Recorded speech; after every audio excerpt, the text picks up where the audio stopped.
Bienvenue sur la chaîne Interprétation biblique du Coran.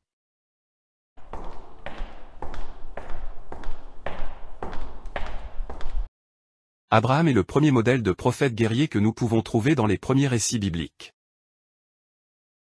La bataille dont Abraham était le héros est consignée dans le chapitre 14 de la Genèse. Dans ce récit relevant de la Torah, le verset 20 du chapitre 14 nous révèle que la victoire remportée par Abraham contre une coalition de 4 rois était une victoire d'Abraham sur ses oppresseurs.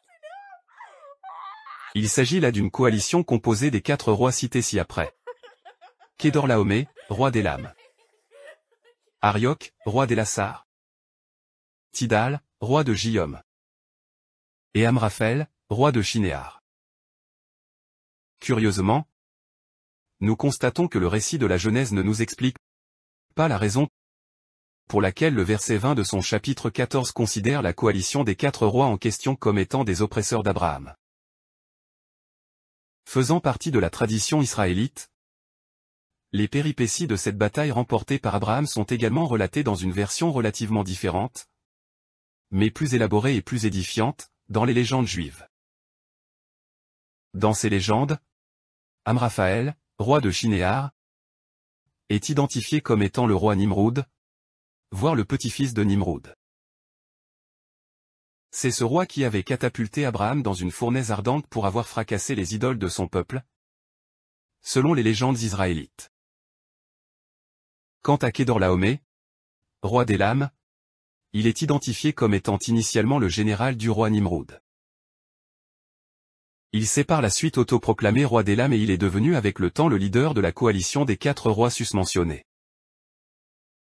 Le récit de la mise d'Abraham au milieu de la fournaise ardente est repris dans le discours coranique, plus particulièrement dans le segment allant du verset 51 au verset 75 de la sourate Les Prophètes. Nous y relevons qu'Allah avait ordonné à la fournaise ardente d'être une fraîcheur salutaire pour Abraham et qu'Allah avait sauvé Abraham et Lot vers la terre sainte. Nous y relevons par la même occasion que le récit de la mise d'Abraham dans la fournaise ardente n'existe pas dans la Bible hébraïque, mais dans les récits des légendes israélites. Cela signifie que le Coran puise ses récits non seulement dans le Nouveau Testament et dans la Bible hébraïque, mais également dans les récits des légendes israélites. Dès lors, nous pouvons affirmer d'emblée que pour comprendre le Coran il faut commencer tout d'abord par étudier la Bible hébraïque et la littérature de la tradition israélite y compris les légendes juives. D'une façon générale, la tradition israélite comprend le Nouveau Testament comme produit israélite, la Bible hébraïque, le Midrash, le Talmud, la Kabbale et le Zohar. À diverses occasions, le Coran évoque ces références de ces sources juives de façon laconique, elliptique, furtive, énigmatique et allusive.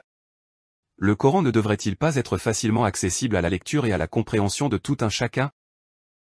Peut-être que, de votre lecture et de vos réflexions jaillissent de la lumière.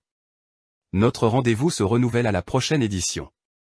À la prochaine, les amis.